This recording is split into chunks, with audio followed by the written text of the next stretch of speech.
Welcome to Indus Special. I'm Ejaz Haider. Iraqi protesters stormed the Iranian consulate in the southern city of Najaf and set fire to the building on Wednesday. The attack brings a new level of violence to protests that have already claimed hundreds of lives. Protests that began October 1 are aimed at bringing down a government backed by Tehran.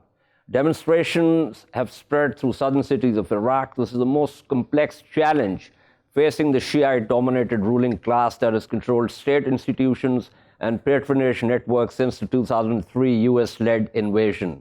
That invasion helped topple Saddam Hussein. Saddam was a Sunni. The Iranian consulate attack is the strongest expression yet of the anti-Iranian sentiment in Iraq.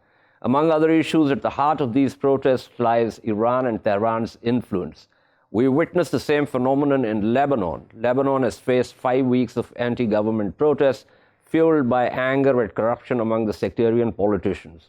As the governments in Iraq and Lebanon struggle with huge waves of popular protest, powerful factions loyal to Iran are pushing to quash political upheaval that challenges Tehran's entrenched influence in both countries. Ironically, Iran itself is racked by violent protests. The disturbances began on November 15 after the announcement of gasoline price hikes, but quickly turned political, with protesters demanding that top leaders step down. These are the worst anti-government unrest in Iran since authorities put down demonstrations against election fraud in 2009. What exactly is happening in the region? Is this a conspiracy, as Tehran says, to destabilize Iran and cut down its influence in the region?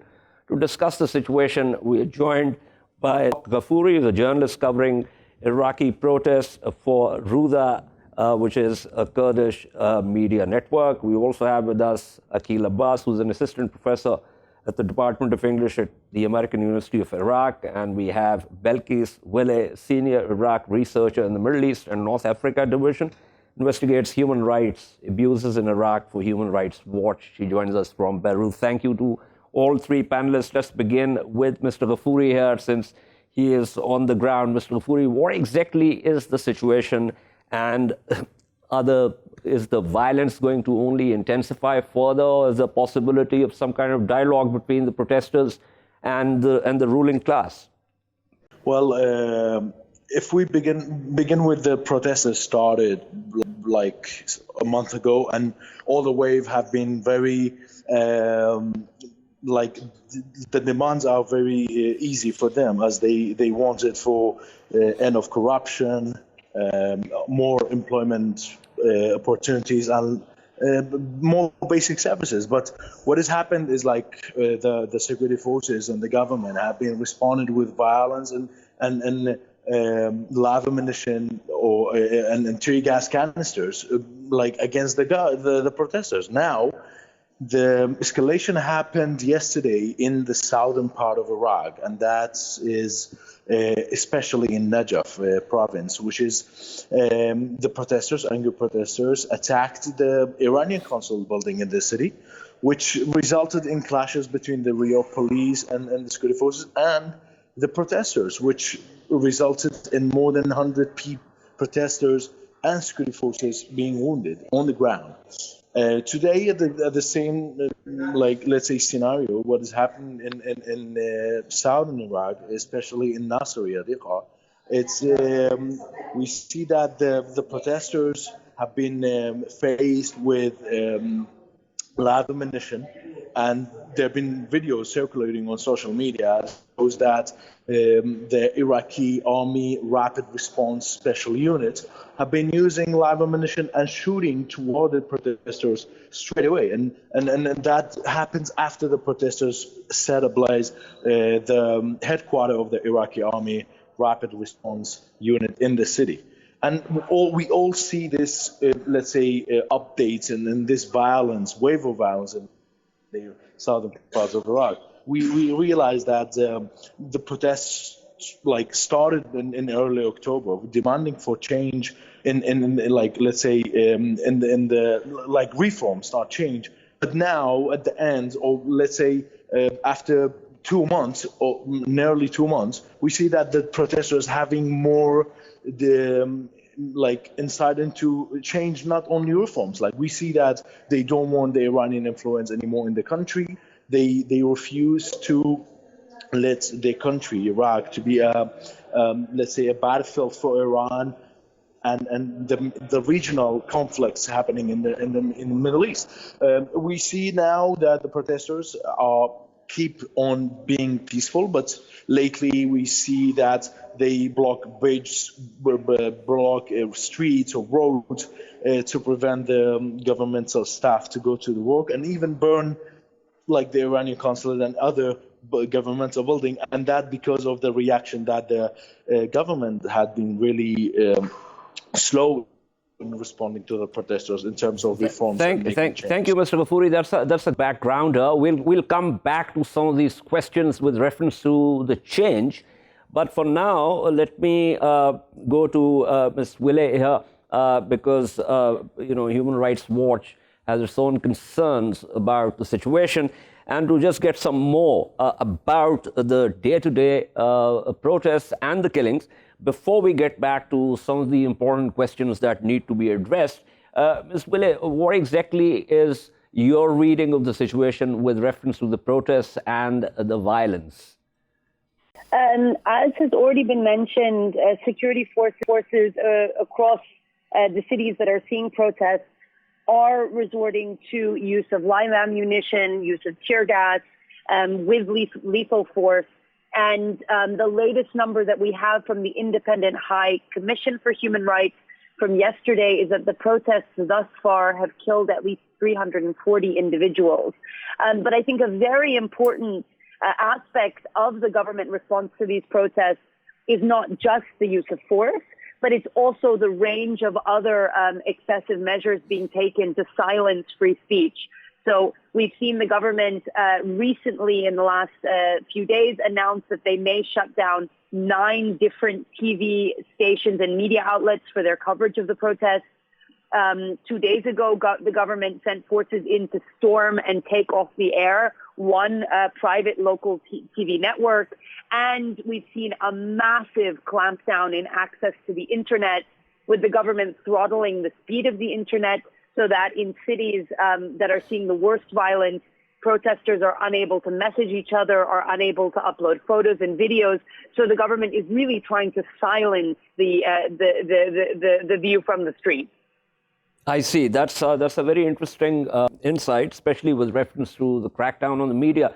Mr. Abbas, so far what Mr. Ghafuri is saying and what Ms. Wille has just said, it seems to me that the government in Iraq is doubling down and is not prepared to, have some kind of dialogue with the protesters. Is that your sense also? Well, I mean, the government's approach to this is that it refuses the whole demand by protesters that the whole political system or this regime to be overthrown. They're certainly against this, but they're willing to make reforms. And the reforms they have been talking about, protesters have asked for these reforms early on, a new and fair election law, reconstituting the Electoral Commission, a serious fight against corruption, so on and so forth. But these have not been enough for the protesters. And also the government's approach to these reforms has not really been serious. They arrest officials, and then the following day, 2 days later, these officials are released on bond or some sort of arrangement. So protesters in general, and I think the wider Iraqi public are not convinced that the government is serious in fighting corruption. About the election law, the power of the political parties, and this protest is really, it's not about Iran. Iran is a sideshow. It is about the political parties, the Iraqi political parties, and their corruption, the way they have wielded influence, the way they have squandered billions and billions of dollars, the way they have failed to deliver on any of their promises. Because Iran supports these parties, people started to take on Iran. Before that, the anger at Iran was really elitist on the sides, on the margins. But with these protests, with the crackdown, with the accusation that Iran was behind the snipers that shot at the protesters in early October, and then the public Iranian officials more or less demonizing these protests. Okay? Protesters started to turn against Iran. They see the Iraqi political parties and Iran as the same, basically two allies they're working against. The power of these political parties actually lies in the current election law. It is set in such a way that it perpetuates these parties. It brings them back to power. It does not give opportunities, serious, meaningful opportunities to smaller parties and to independent candidates. So the assumption is that once this electoral law is changed, and party quotas and all of these articles and the provisions in the law that really work for big parties are removed, there is a level playing field. There is a way to help this political class to exit from power. So Parliament is looking right now at several drafts of this law. The question lots of protesters raise is that these parties cannot make a law that basically will let them be out of power. So it's absolutely. I think very important point. Let me put across a scenario that we have seen repeated lots of times. So people are tired of governments that they consider to be corrupt. Then they protest. Then the governments, on the one hand, try to put down the protest. On the other hand, they offer some sops in terms of some kind of reforms. But by then, the issues, the smaller issues, they already snowball into a larger political thing. Now, in the case of Iraq, for instance, we've also seen this in the case of Lebanon. The kind of constitutional compact that we're talking about is essentially, and Iraq actually took the model from Lebanon, which created a certain kind of sectarian constitutional structure post the Taif Agreement in '73, that you have, the presidency reserved for the Kurds, the premiership for the Shia Arabs, and the post of Speaker of Parliament for Sunni Arabs. Now, it seems to me from afar, and I take this question to Mr. Ghafuri firstly, it seems to me from afar that people are also not particularly happy with this kind of constitutional compact. And what we have seen with reference to Iran, ironically, and that's also happened in Lebanon, we see the Shia populations, talking against Hezbollah or the Amal or Iran, and that's also happening in Iraq. So it seems to me that people want to sort of, override these ethnic sectarian fault lines and think of Iraq in a different light altogether. Is my sense correct, Mr. Ghafuri? Well, I would say definitely there's links between the protests in Iraq and Lebanon and kind of in Iran as well. We're talking about the protests in Iraq currently.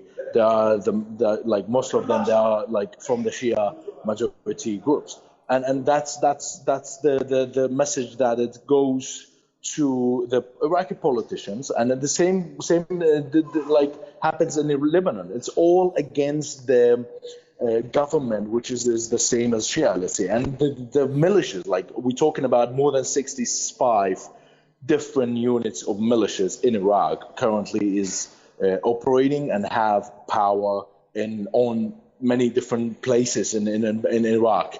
So with those militias and those protesters, they are against those militias and the government, who's not doing anything to restrict the weapon within the government. So we see the same thing that in Lebanon, the people are asking for the real reforms, asking for the government to be independent and neutral, and not to be based on the, let's say, the ethnicity or religious or whatever it is. And the same happens in Iraq. But in Iran, I would say in Iran is the most, let's say, brutal country that is currently cracked down on the protesters in a way that they couldn't even continue protesting against the government's decision, which is rising the price of the fuel to like triple it. And like it was 1,000 Truman to 3,000. So do you find this interesting that in southern Iraq, most of the protesters are Shia, and with the Iranian factor there,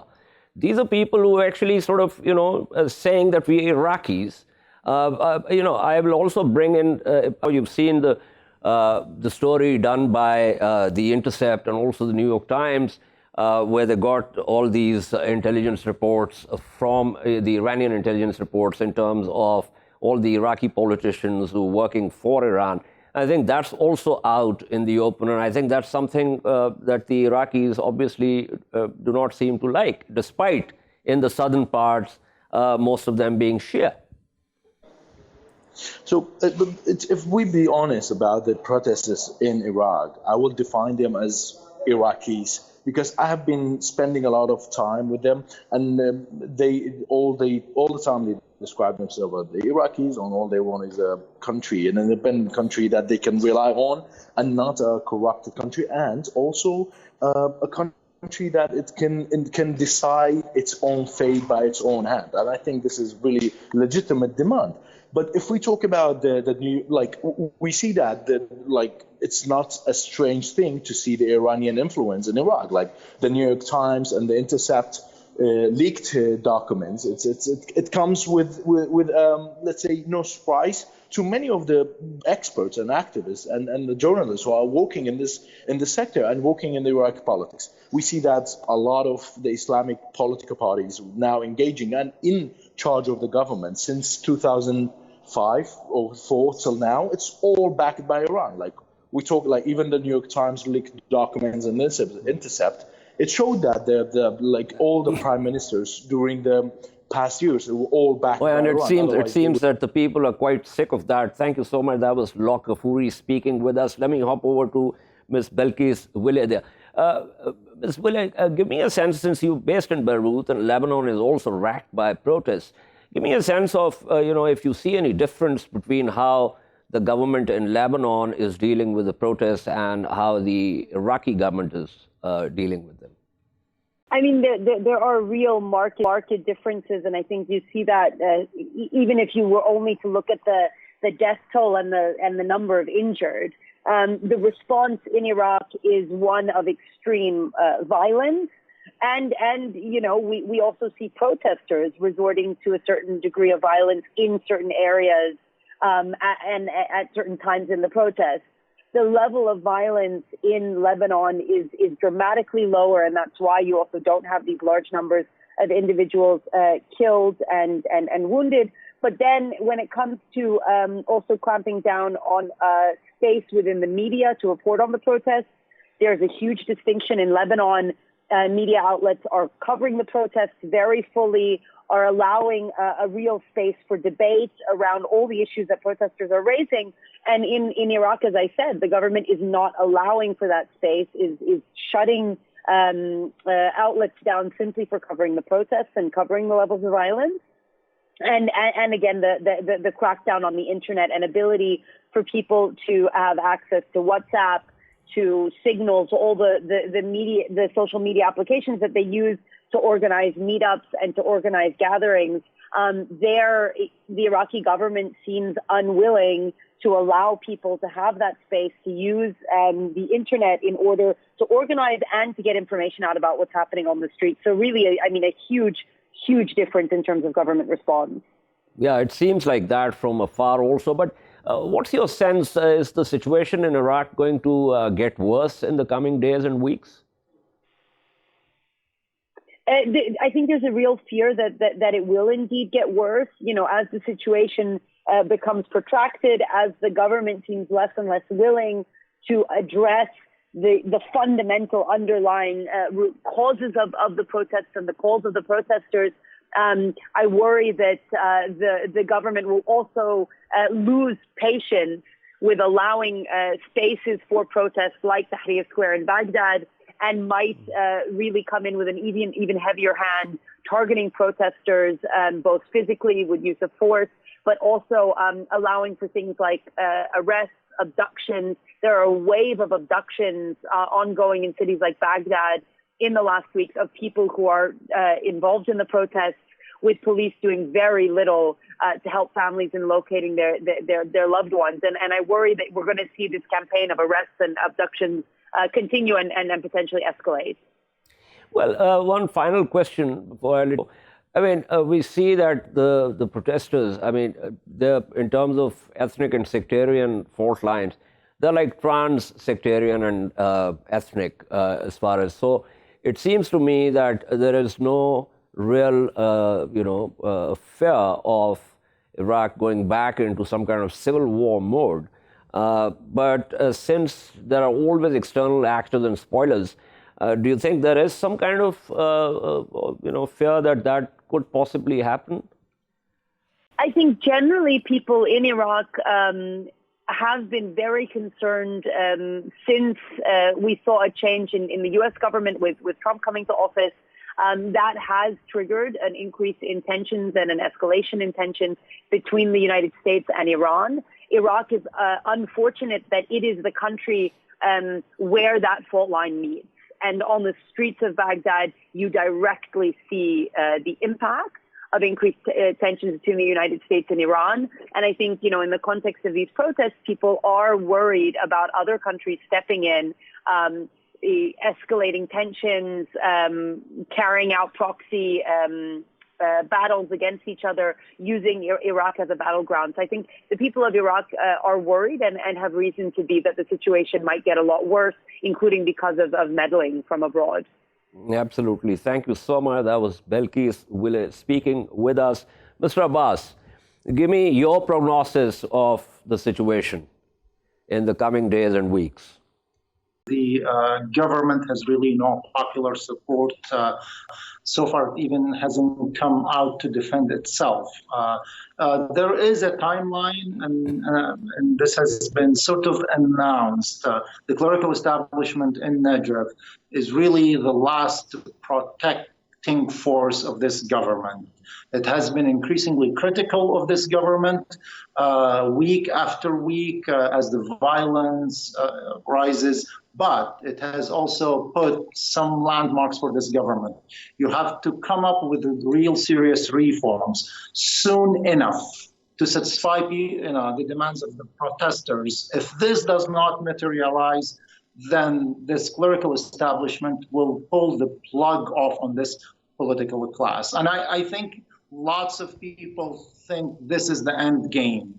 If the clerical establishment in Najaf says enough, then this government will go down.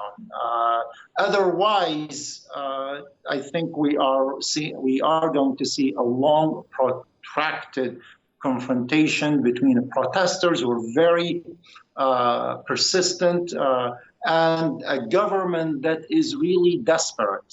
The political parties that support this government are really desperate. They fear the worst for themselves. I don't think there is a serious fear of a civil war. The two sides here, the protesters and the governments, and the government are really unequal in the sense that the government itself does not have a social base to rely on. Its own social base in central and southern Iraq is rising against it. So I think Absolutely. it is chaos that is more the issue rather than a civil war. Absolutely. Very interesting insight. Final question, Mr. Abbas.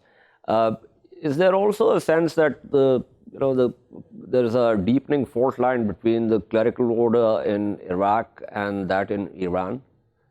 I think this issue has always been there. The Iranian official establishment, or religious establishment, is into the rule of the theologian, a clerical position that the Iraqi Shia establishment generally does not adopt. Now, with the experience, with the Iraqi political experience since 2003, in the early years, there was some wide support among Iraqis, including the Marja'iyya, the clerical establishment in Najaf, of some sort of religious values okay, seeping into government, some sort of relationship between the government and religion, not formalized, but really in terms of values, so on and so forth. The failure of the political Islamist parties, after that, because they supervised this experience and it was a dismal failure, I think pushed lots of people away from support for any Islamist formula in Iraq. And the Marja'iyya, the clerical establishment in Najaf, has been echoing this sense of sentiment, meaning we want technocratic people, issues of religion, leave them aside, so on and so forth. In the early elections in 2005, for example, the clerical establishment in Najaf, when it supported the Islamist parties, commented on their piety, basically saying these are pious people, they can be trusted. So in other words, using religion as some form of political support. Now, this sort of rhetoric is out. It's more into people who are specialized in what they're doing. Their religious sentiments are not the issue. They shouldn't be part of why we choose them. So there is a significant development, I would say, a secularizing drive that's going on in Iraq. And that drive, that this acceptance of secularization that wasn't there in the early years, is making really the distance, the Iraqi clerical establishment, between the Iraqi clerical establishment and the Iranian clerical establishment much wider than before. That's a very interesting point. There's such terrible contrast, by the way, between what we are discussing, Mr. Abbas, and the very nice, serene landscape paintings that you have on your wall. Thank you so much. That was Akeel Abbas speaking with us for your insights. We shall take a short break and return to discuss developments in India. Stay with us.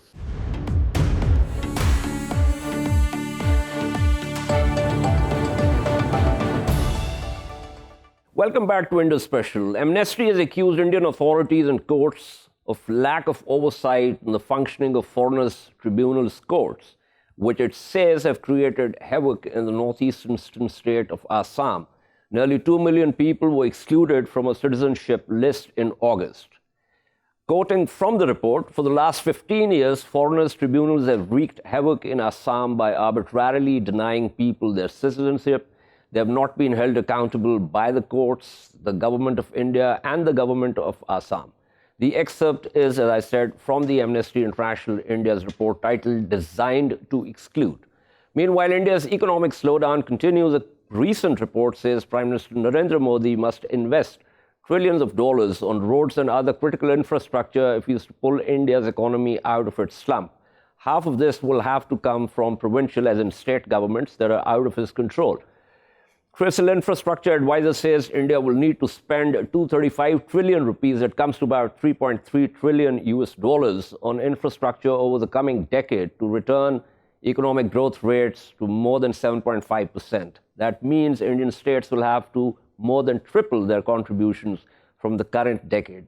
These are serious challenges, but the Modi government seems to be grappling with festering political questions. To discuss this, we have with us Mr. Rajiv, who's an analyst, writer, joins us from Delhi. We also have Professor Manindra Thakur with us, who's an associate professor at the Jawaharlal Nehru University. And we also have with us Mr. Rajiv Jaitly, who is the spokesperson for the BJP. Mr. Desai, beginning with the situation in Assam, I was going through the report, and it's fairly damning. It talks about, the courts are riddled with bias.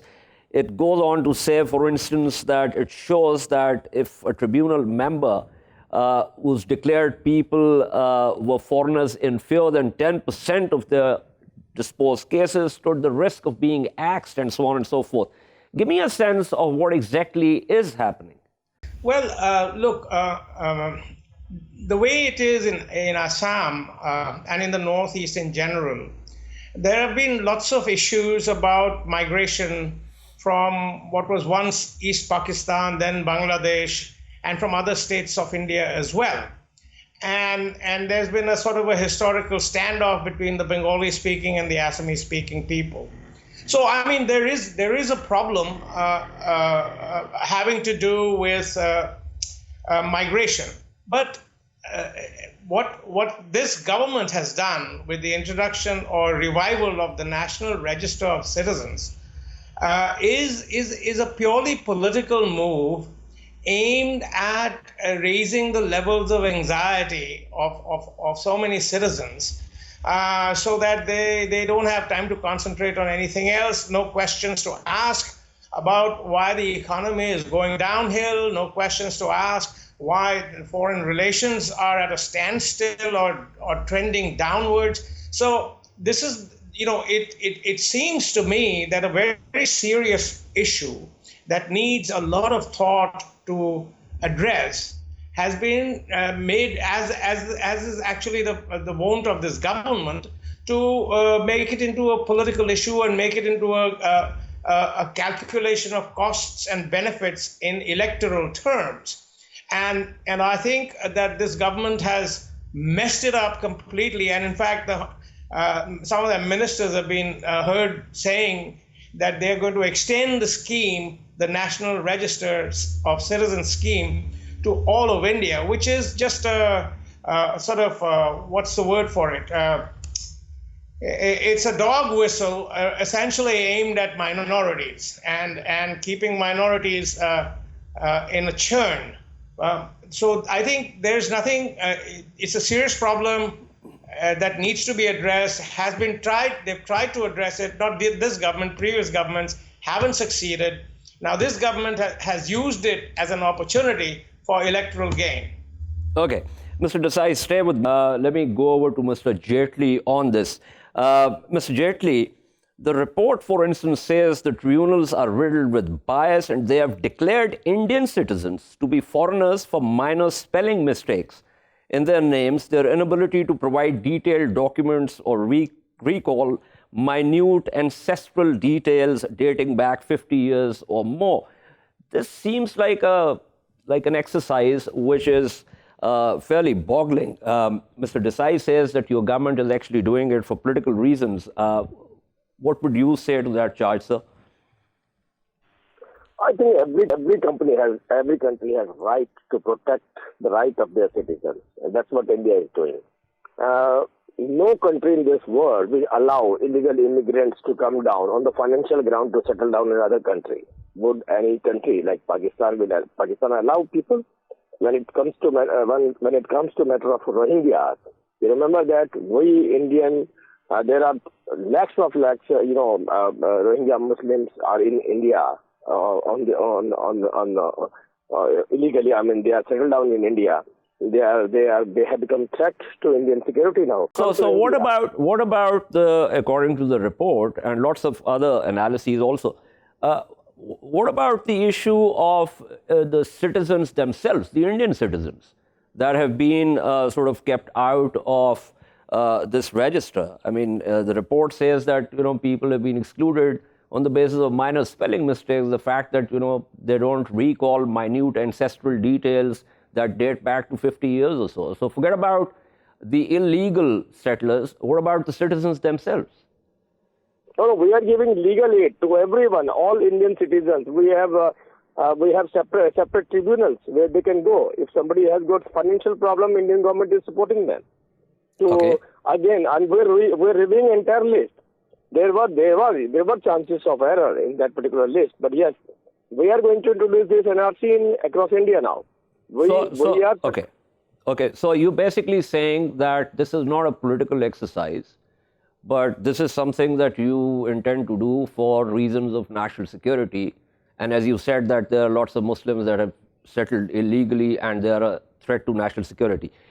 Since Mr. Desai is also an Indian citizen, let me take this back to him. Mr. Desai, is there an issue of national security threat here that Mr. Jaitly is talking about? Well, no. Look, national security is the catch-all phrase this government has used to justify its complete lack of governance, to justify its disastrous economic decision-making and foreign policy. So no, yes, of course, it is a matter of national security when people from other countries migrate into an Indian province, and they could create problems, of course. But this problem has been there for time immemorial.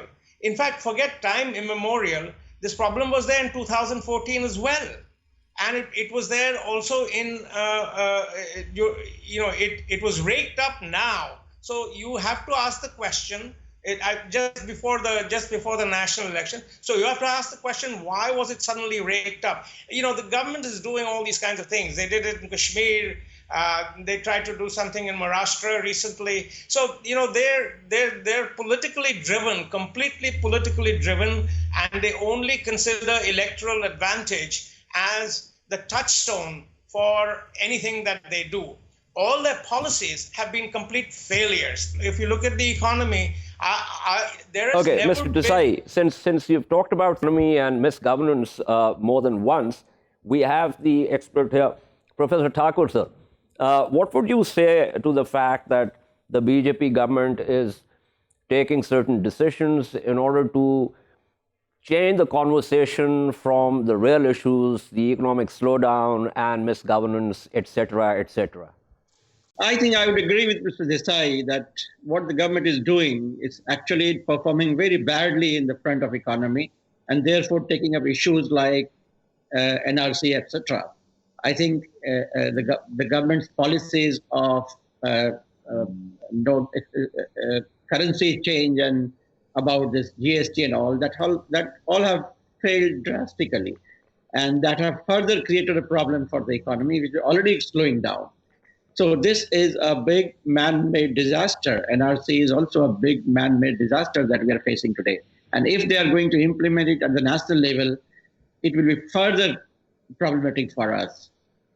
Mr. Jaitly also said, and I'm going to take your views back to him also, but when he was speaking with me, he talked about the national security threat. He also referred to Muslims that have allegedly illegally settled in India. Now, how would this government begin to sift the grain from the chaff, the Indian Muslims who are citizens from the Muslims that presumably have settled illegally? Won't that create some kind of chaos in terms of, administratively, in terms of what we have seen of this government's approach to minorities?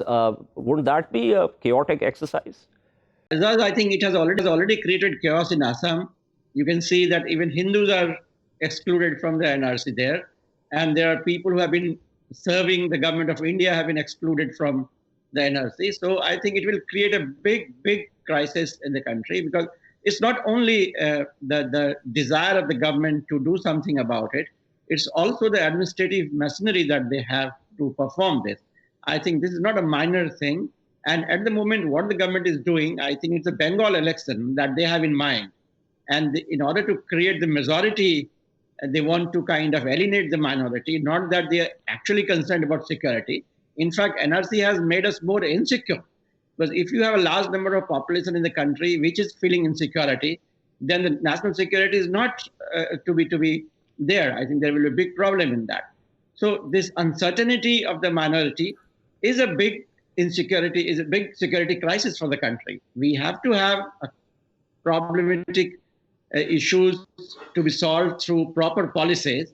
Otherwise, there will be a big crisis. I think there is a migration from Bangladesh. There's no doubt about it. Not only in Assam, also in Bengal, in Bihar, in many parts of the country, even in capital, you can find the people coming from Bangladesh and working here.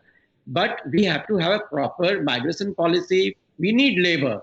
Indian economy needs cheap labor, which Bangladesh has been supplying to the Northeast and other places. We have to have a proper refugee policy. We have to have a proper migration policy. We have to have the work permit system here. Instead of bringing these things in, which could solve our problem, we are trying to bring NRC and other things, which are basically only trying to create majoritarian politics. And the majoritarian politics that is created, finally, it is going to be more insecure country compared to what we were earlier. In fact, common citizen today feeling more insecure than earlier. And the government has transformed the development argument that was in the beginning of 2014 into a security argument now. A security argument. Okay. I get your point. I get your point, Professor. I also have to wrap up, so let me quickly go back to Mr. Jaitly. Mr. Jaitly, two highly educated, proud Indian citizens are saying that your government is trying to change the conversation from real issues to things that go to your political advantage, and they've raised lots of points. Would you like to say something in response? First of all, I want to clear, it was not BJP, the BJP government, who has submitted affidavit to the Supreme Court of India saying that these people, those who are illegally immigrants and those who are based in India, from Rohingya, from Myanmar, from Bangladesh, are threat to the Indian security. It was not BJP government. The second thing, India is the first country in Asia who is getting maximum FDI. Foreign direct investment. I think my brother, I don't know who is there on your panel from India, but yes, we had two ways of coming money from Professor Manindra Thakur. He's an economist. I'm saying we have direct. We are number one FDI in Asia from other countries. Those who are investing in Indian market. So, and by making things on a comfortable manner, streamlined, we implemented GST. But there is other mode of payment also which are coming. Mr. Jaitly, every analyst is talking about a terrible slowdown. I mean, there are more than 7 or 8 sectors of the economy that have actually tanked, where there's negative growth. I mean, there's consumer confidence is going through the floor. Former Prime Minister Dr. Manmohan Singh actually wrote an article in the Hindu advising the government to do something about this. No. First off, I want to say, look at the global economy, decide where India stands exactly. We are still running away. We are still running ahead comparatively other countries now. Well, yes, Bangladesh has the highest growth rate in the region. I mean, the Indian economy is now people are talking about figure fudging and all that, and they're saying that the economy is really slowed down. I mean, those are facts. Those are facts given by independent Indian economists, not by anyone else. No, I'm saying compare it with the global economy. We're standing in a much better position than the other countries. Yes, that is what I'm saying. We have streamlined everything. We have made things in a proper manner. I said we are receiving money from other countries on 2 ways. One is FDI, and the other way by other ways there are. Okay, Mr. Jaitly, since I'm left with just a minute or two, let me quickly go back first to Professor Thakur and then to Mr. Desai. Professor Thakur, very quickly, yes or no, are you better off, as Mr. Jaitly is saying, in relative terms, or do you think that no, he's not right? No, I don't think he's right. He's right. The whole world is saying that we are not better off except Mr. Jaitly and his party. And what are the signs they are giving? That people are traveling more by flight. So therefore, they are arranging their marriages in a better way. Therefore, we are better off. So economists can't say like that. And our economy is in very bad shape. Look at the rate of unemployment. Look at the sectors like car and transport sector, automobile sector, or look at the housing sector. Absolutely. Agriculture also. Thanks, Mr. Thakur. Mr. Desai, your response to what Mr. Jaitly is saying with reference to the economy doing relatively better. Well, that is, of course, complete nonsense. As a matter of fact, this is a government of really people know-nothings who have no idea about policy.